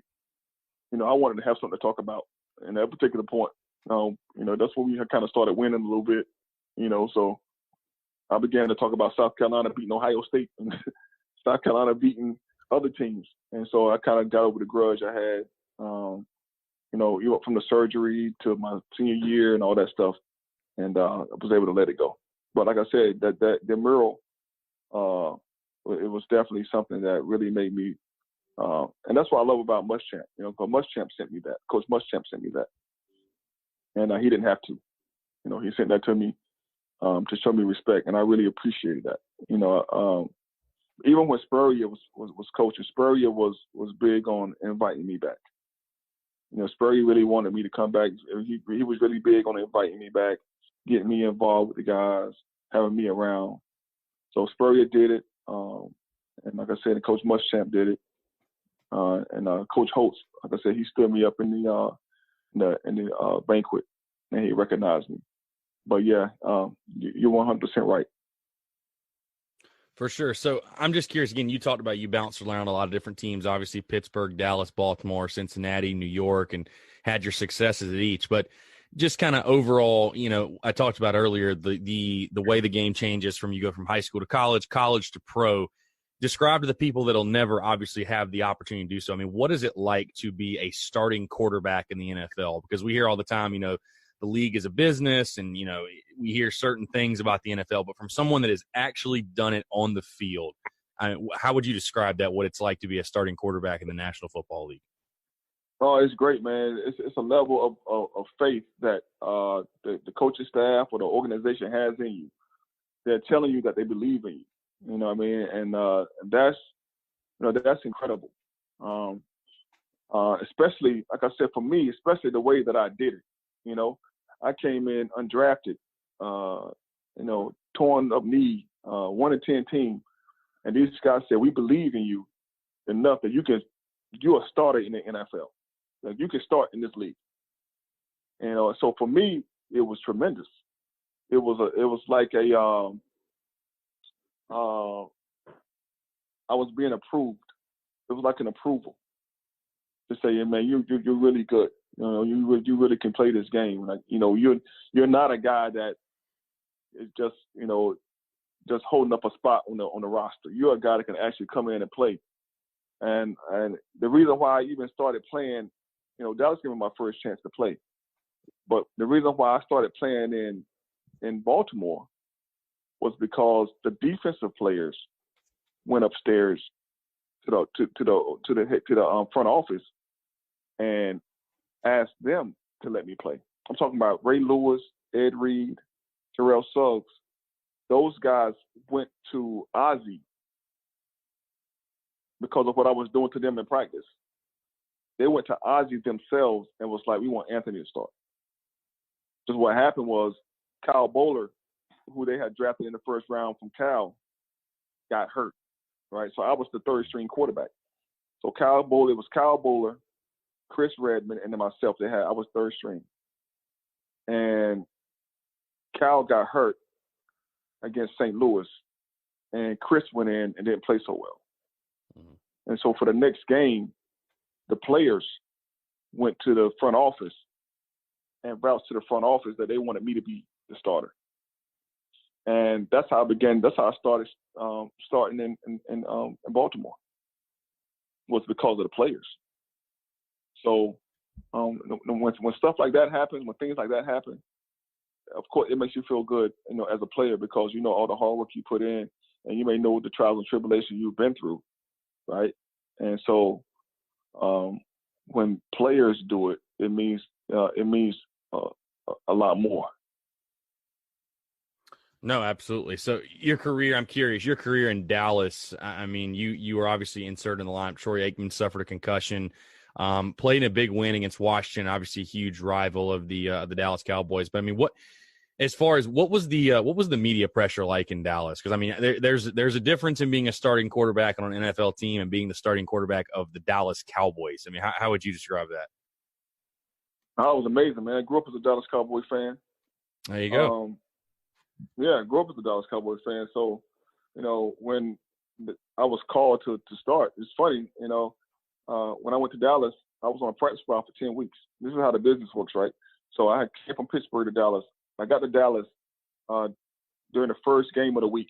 So I got there like on a Monday for the first game of the week. Didn't do any OTAs or any summer camp. First game of the week. So for the first 10 weeks of the season, I'm on a practice squad. And I'm running routes. I'm playing DB. I'm running down special team. I'm doing whatever they want me to do in practice, right? So I'm on the practice squad. Well, after the 10th game of the season, I get a call from Miami. Miami wants to bring me up to their team and put me on the roster. Well, Jerry calls me, and Jerry's like, well, Anthony, we really like you. We don't want you to go anywhere. We want you to be a Cowboy. So I'm like, okay, I'm going to stay here and be a Cowboy. They lift me up the sixth game, right? I mean, they lift me up. We got 6 games left. They lift me up, and I start the last 5. Now, mind you, I was just running routes and doing everything else. I start the last 5. So for the last 5 games of the season, we're playing against the top 5 defenses in the league, and I'm a starting quarterback. The pressure was enormous, but I was able to deal with it. You know what I mean? For some reason, I think I did like meditations and prayers and stuff to try to keep myself from getting overwhelmed with the situation. But there's a lot of pressure being a Dallas Cowboys fan. I mean, Dallas Cowboys player, because there's so many Dallas Cowboy fans, right? There are more Dallas Cowboy fans than you can ever imagine, right? And so I didn't realize how many Dallas Cowboy fans there were until I retired, right? Once I retired, because everybody, when they remember me, most people remember me from the Dallas Cowboys, right? And so I'm like, wow, there's a ton of Dallas Cowboy fans out here, more so than anything else. So the Dallas Cowboys in Pittsburgh. So, the amount of pressure there is to be a Cowboy player is tremendous. And so all eyes are on you. You're being critiqued at all times. And it comes with the territory of being a Cowboy. For sure. So kind of an off the wall story here. Your time in Baltimore, your first start in Baltimore, you guys lose to the Miami Dolphins, but I believe it was the next week, the Seattle Seahawks game. Yes. You basically went off through 4 touchdowns, 319 passing yards, 44-41, crazy game. But more of the story of the game I was reading, I certainly want to ask you about is Ravens head coach Brian Billick gave the game ball to your wife actually for waiting until after the game to go into labor. Can you talk about that a little bit? Yeah, man, it was crazy, man. We had the big win, and then my wife at the time, she goes to the hospital and she's trying to hold off, and so she ends up having my second child,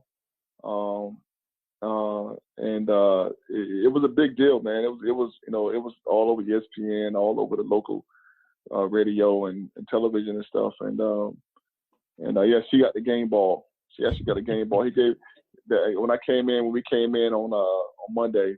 I'm thinking he's gonna give me the game ball. And like, yeah, we got a game ball. He was like, yeah, this is for your wife. I was like, okay. So she got a game ball, and like I said, she's giving my second child, and that's been 15 years ago now. So crazy. So, Anthony, while you didn't start the game, I certainly want to ask you about the 2007 season. You were signed as a free agent with the New York Giants. Obviously, the backup to Eli Manning. You are also with Tim Hasselbeck and Jared Lorenzen, but you're the third-string quarterback. Either way, you played in one of the most memorable, or you were in one of the most memorable Super Bowls of all time, Super Bowl 42. Obviously, the Immaculate Reception, as they call it. You guys defeated the undefeated New England Patriots. I remember everybody had New England in that game. You guys were able to pull it out. And, I mean, you're a Super Bowl champion. I mean, how awesome again, while I know you would have loved to have been on the field, I mean, how awesome was it to at least end your NFL career with the Super Bowl ring? Hey, man, listen. Hey, it was unbelievable. And I was the backup, too. I won third string. Like, third string stopped after Baltimore. I was no longer third string. So I was second string. But I mean, it was unbelievable, man. It was great. I tell you, man, the ride to the Super Bowl was crazy. You know what I mean? From Tampa to Dallas, and then going into Green Bay. That might have been the coldest game I've ever been in my life. And then playing against the Pats in the Super Bowl. That whole, we would call the Road Warriors, that whole ride that we went on was unbelievable. I mean, it was just game after game was an upset. I don't know if Tampa game was an upset, but we were playing at Tampa, so I guess it was an upset. But the Tampa game was crazy. The Cowboys game was crazy. But before we played the Cowboys, it was said that Jerry had already bought NFC Championship tickets for the game for certain people, right? Mm. So he had already bought tickets. That was the word in our locker room. Then we ended up beating them and then going to Green Bay, playing against Brett Favre in the Packers. And I'm talking about it must be negative 20 and negative 30 degrees out there. I'm talking about it was freezing. And Eli is out there throwing darts. I mean, he's out there throwing darts, and we're moving the ball up and down the field, and we end up winning with the field goal, right? So we win that game. Next thing you know, we're playing against the mighty Pats. Now, mind you, we had just lost to the Pats in our last regular season game of the year. And now it was a good game. Now, it wasn't like they blew us out, but we fought them tooth and nail and almost beat them. So we end up playing them in the Super Bowl. Nobody's giving us a chance. Everybody thinks that they're going to just, it's going to be a lapper, and they're going to just walk right through us like we're not even there. And the next thing you know, boom, the helmet catch happens. The helmet catch happens, and it's a wrap, man. We win the Super Bowl. I got my Super Bowl ring. I got my key to the city. We have the big parade. I mean, it's a whole big deal, man. It was unbelievable. That's the climax of my career. Like, I've been through so much in my career from college, even all the way to the pros, and then to be blessed to get to a point where I can actually be a part of that big ceremony and the whole deal. It was like, it really capped it off. Do you still watch a lot of football? Watch a lot of NFL? I mean, college, even South Carolina. But I mean, as a guy that played in the NFL, do you still watch a lot of it or no? Yeah, I do. I still watch it. I watch a lot of it. I like to watch it because I'm like I'm creating a QB academy, right? So I'm creating a quarterback academy, and I like to observe the game so I can continue to sharpen my knowledge to make sure that I can continue to teach the kids that I'm training, because in order to be successful at this game, you have to have 3 A's, right? So I call it the triple A, right? You have to have awareness, right? You have to have anticipation, and you have to have accuracy, right? And so I'm always watching, I'm always studying, I'm always trying to learn different techniques, different things that I'm seeing people doing. I watch the best. I really love watching Drew Brees right now because I think Drew Brees is doing so much with the least. You know what I mean? As far as his size, and you know what I mean? I think he's doing so much. So I love watching. I love studying it, and I love taking what I can get from them and then passing it on to the next generation. For sure. So, obviously your career ends. You actually suffered a back injury in 2008, which it's funny. I was looking again. Your career, I mean, you overcame adversity. There's no doubt, because all the injuries, the knee injury in college, you had a torn labrum in Baltimore that you had to get fixed. And then the back injury, obviously, finally kind of, I guess, the last blow, if you will, sort of knocks you out, and you decide to announce your retirement. After that long career, I'm sure it was a little bit easier after you win the Super Bowl in 2007 to make the decision to step away. But when you did announce your retirement, when you look back on it, how hard was it, I guess, to step away from the game of football? You know what, man? It was tough on one end, and then it was like a relief on the other, right? because of everything I had been through. You know what I mean? I had seen the ugliness of the profession, all the way from college all the way to the pros. And so, you know, I miss the camaraderie. I miss being with the guys. I miss being in the locker rooms. I miss, you know, those game checks. But you know, but it was a relief at the same time, because it was like, you know, I actually had made it to the other side. You know what I mean? There was a lot of trials and tribulations. I had to climb a lot of mountains, but I made it. You know what I mean? With all odds against me, I was able to make it. And so I was happy with what I had done, and I was ready to move on to the next phase. So, random question for you, Anthony.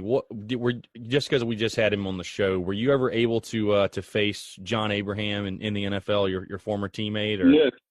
Yeah. Did he ever get you, or were you able to stay on your feet? He almost got me once, but they blew the whistle. Yeah, he almost got me for a strip fumble too. We were playing against the Jets. I was playing for the Ravens, and I came off the edge. I think it was a bootleg or something, and he wrapped me up. They blew the whistle, and then he tried to strip the ball. When he tried to strip the ball, then one of the other guys picked it up, but the whistle was blown dead. But yeah, he almost got it. You know, he was always a problem. He was a problem in college. He was a problem in college. That's why I kind of took him under my wing, because I knew he was good. I knew he was legit good. I knew he was NFL good. Mm. And so I needed, you know, the old saying goes, like, you know, iron sharpens iron. You know what I mean? And big dogs run with big dogs. And so I knew he was a big dog. I knew he was a player. You know what I mean? And so you want to, as a player, when you see another player like that, you try to attach to them. You know what I mean? Because those are the people that when the going gets tough, you look to. So anytime I was, you know, but he's only one man, right? So, but anytime I needed a play, I would look to John. Like, John, I need for you to go out and I need for you to give me a strip sack. You know, I need for you to make a big play. You know, I need for you to do something. And he'd be like, okay. And he would go out and do the best he could. You know what I mean?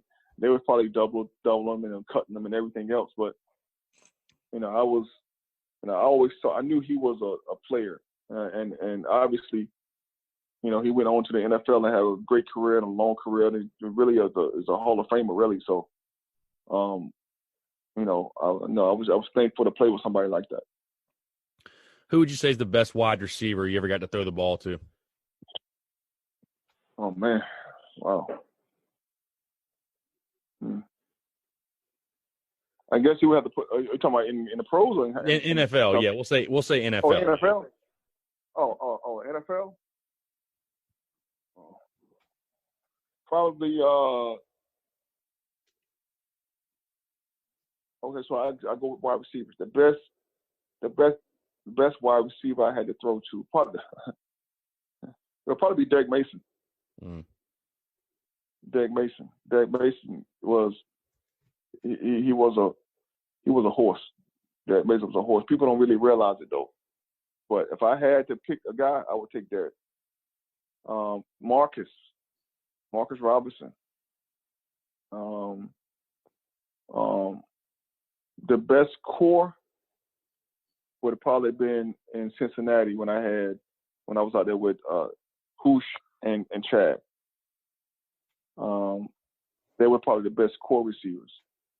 The toughest receiver will probably be Hines Ward. Mm. I mean, they're different categories, you know what I'm saying? Mm. But the one that could probably do it all was probably Derek Mason. You know, he was the guy that he was tough. He was gritty. He would make a play out of no play. He just had it. And I didn't really understand it, right? When we signed him, I remember when he was in Tennessee, and Steve McNair used to talk about him all the time. Steve McNair used to talk about him all the time, and I just could never understand why he would always talk about Derek Mason. I was like, no, Derek Mason. Because Derek was like 5'9", at 5'10" at the best. Why does he always talk about Derek Mason? Like, how's he that guy? Until I played with him in Baltimore. And he's probably the most underrated receiver that I've ever seen. He just had it. He just had it. And then you got Todd Heap. Well, he's a tight end, right? Todd Heap was probably the best tight end I ever threw to. But he was a tight end, so I didn't want to say him because he didn't play that position. But those guys are just named. Marcus was a big play guy. Marcus, you got to know how to use Marcus. Then we was in Baltimore. Marcus, what people didn't realize about Marcus is about 6'4", 6'5". And Marcus is a track guy that could jump and could catch, right? And so those kind of guys are the ones that you want to send on maybe 3 or 4 routes the whole game. A go route is his primary route, and then you run everything else off of that, whether it be a comeback, whether it be a dig route, whether it be a hitch, or be a quick out. Everything else is played off of his go route because he's so big and he's so fast that when we got into Baltimore, and anytime I saw, that's when we started scoring so many points. It's because we was running, like prior to me getting in, we had Jamal back there running the ball a lot. And so we was running the ball. So what people started doing before I got in was they were packing the box. But when I got in and they were packing the box, I knew about Marcus. I don't think Carroll really knew about Marcus, but I did. So when they started packing the box, I was like, oh yeah, please pack the box. And I was just throwing up go routes. I was throwing go routes, skinny posts, deep digs, comebacks all day against that man coverage, and we were killing them. We were putting up 40. And if you look at it, we put up 40 points 3 or 4 times when I played in Baltimore that year. For sure. So and we put up 40. Go ahead. No, go ahead. I was just going to ask you a different question. No, I was going to say we put up 44 against Seattle. Then I think we put up 44 against San Fran, and then we put up 30 or 40 against one of the other teams. For sure. So I just wanted to go back to something you mentioned earlier, obviously with the mural and Coach Muschamp texting you, talking about the current state of South Carolina football. Obviously, I mean, since you were there, South Carolina football obviously has achieved a lot under, Lou Holtz, Steve Spurrier, and now Will Muschamp. I just wanted to get your opinion on, sort of bringing the former players back on campus, getting them involved, getting them recognized. I know they're trying to retire more numbers, and I think it's good. They're getting these guys back on campus like yourself, like a John Abraham, like former guys that played at South Carolina. But when you look at the program under Will Muschamp, what are your opinions on the state of Gamecock football right now? And I guess not only what he's doing on the field with the current team, but how he's keeping the alumni involved as well. I love it, man. I love everything he's doing. It's crazy because I was, I think on Facebook there's a page called Gamecock Forever or something like that, and somebody said something about they wanted Steve Spurrier back. And you're right. I love everything that Muschamp is doing, man. He's a great recruiter. He's recruiting well. He's keeping the former players involved. He's personal. He's personable. He's a personable coach. Like I said, he actually sent me a text of the mural before, before I saw it on Facebook or before anyone else told me about it. He just sent me a picture of the mural and just was like, man, this is like an appreciation for everything you've done for the university. I mean, it made me feel so good that he did that. And I just think I think the organization is moving, or the program is moving in the right direction. And I think, obviously, we're playing in one of the toughest conferences in the country, but our facilities are starting to match that type of competition. You know what I mean? Because when you start talking about Georgia, Alabama, Auburn, those guys got top-notch facilities. Clemson, they got top-notch facilities. And so now our facilities are starting to match that, which is going to bring in better recruits, which is going to make us or give us a chance to be able to compete with the upper echelon guys. So as long as we stay on the path that we are on now, I think we'll be fine. Obviously, he knows his football. You know, he knows what he's doing with the game, and we just got to keep playing. Just got to keep playing. Just got to keep getting good recruits and see where we end up. I know you said you were a guy you love to play kind of like in the spread, the old school Florida State offense. How much would you have loved to play in the spread style, kind of the no huddle, hurry up type stuff they play in today?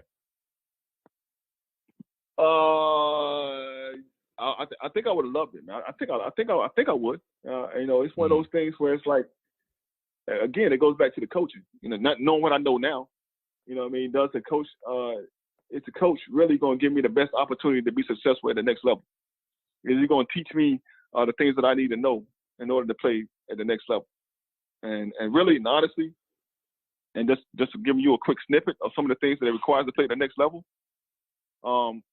Understanding protections, understanding coverages, understanding how to redirect protections, understanding how to throw hots, understanding how to throw sights.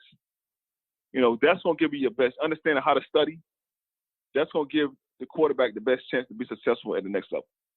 You know, if that kid can leave your program being able to do those things, then he's going to put himself in the best position to be successful. So for me, or even my child or anybody that I'm training, it's not so much about you throwing the ball 40 times a game.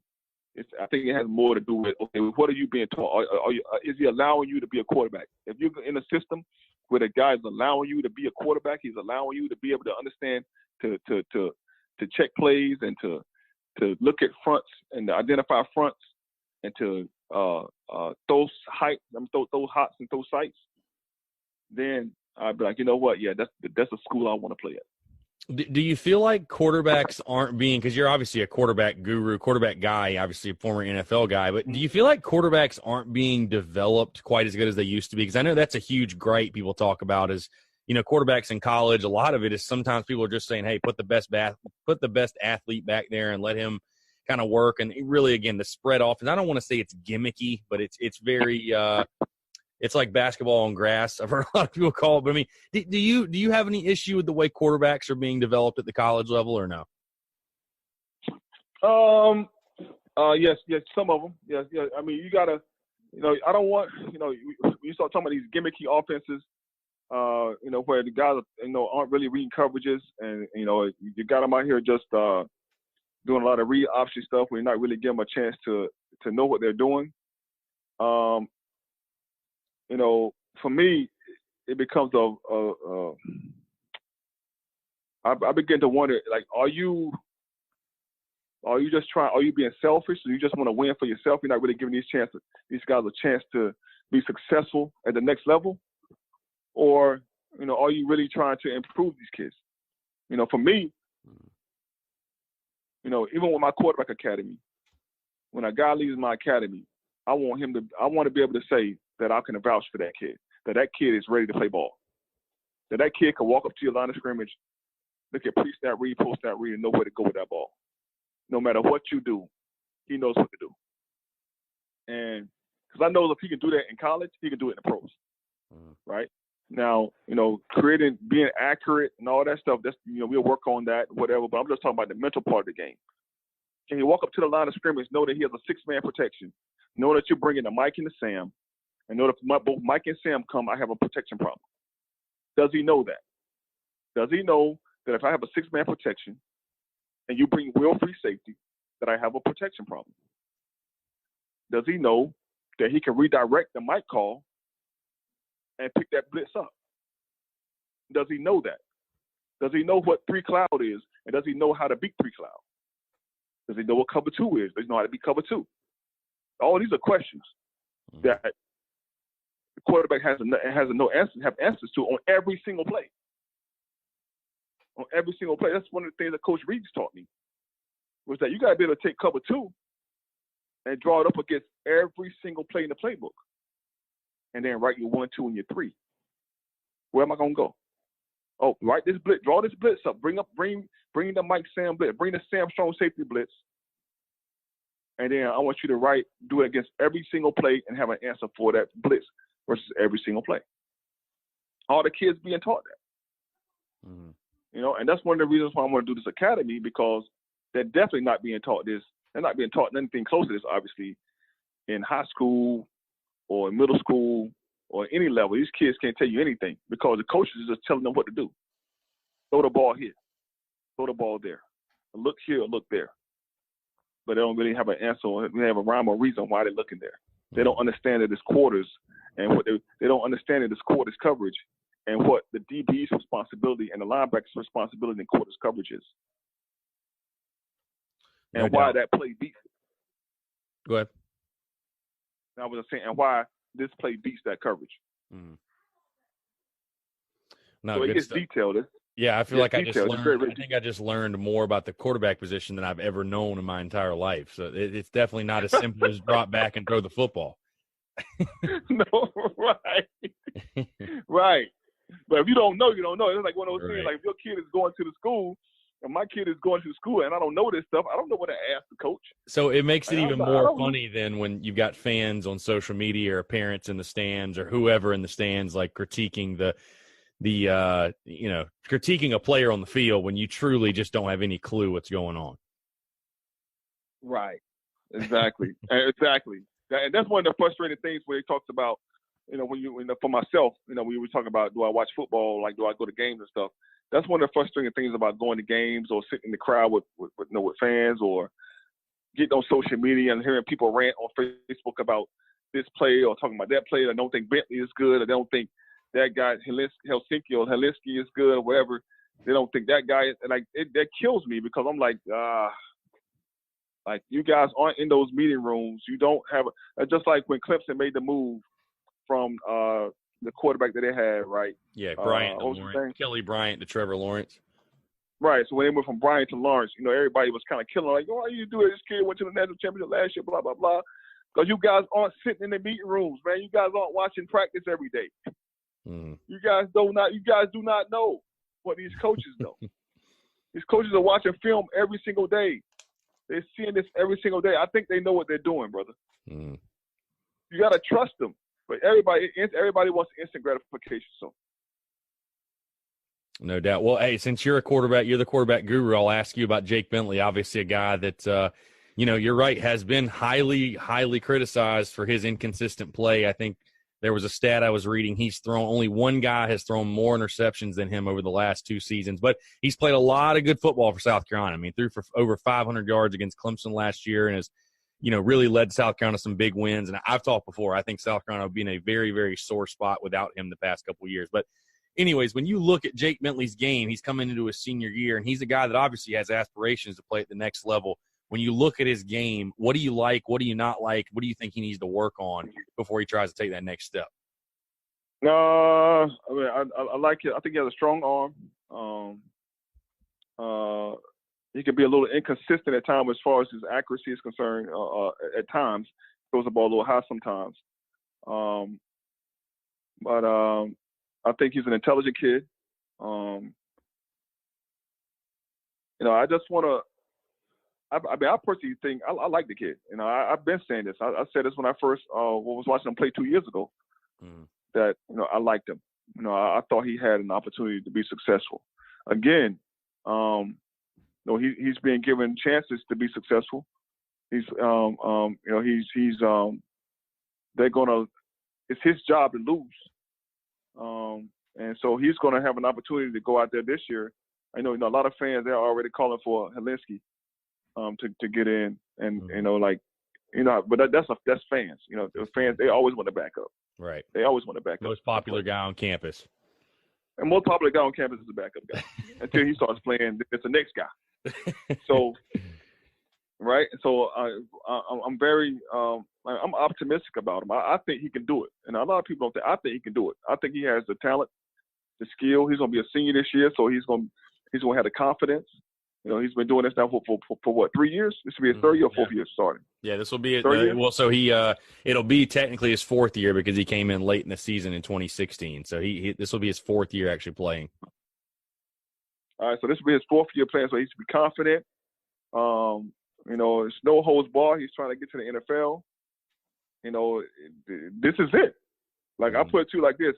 If within the first, he should have a good roster, right? I haven't really looked at the roster. Pretty solid. I mean, he lost Debo, but they're going to have a solid roster for sure. Good. So if he has a solid roster, so that means some good wide receivers. Some good wide receivers. Then he should be the guy. He should be the X factor that can take him over. If you have a solid core and you really are good, then you could be that X factor to win at least two games that you should win. Yeah. If you're that, and if you're NFL, if you're good enough for the NFL, you should win 2 games that you possibly shouldn't win. If you're playing with solid guys. Yeah. Now, if your guys aren't that good, that's totally different. But if you got solid guys, defensively and offensively, you should be okay. You should be able to win 2 games you should win. Yeah, and I agree with you 100%. It's going to be very interesting to watch for sure. Before I let you go, Anthony, I know I've kept you for a while, but before I let you go, I'm just curious to get, if you had to look back on your time at South Carolina, what would you say was your favorite memory as a Gamecock, whether it be on the field, off the field, in 5 points, whatever? What would you say is your favorite memory? Yeah. Oh, man. Just really, man, just my camaraderie with my teammates.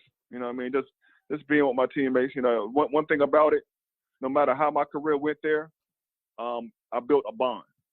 I built a bond with a group of guys that, we bled together. We lost together. We won together.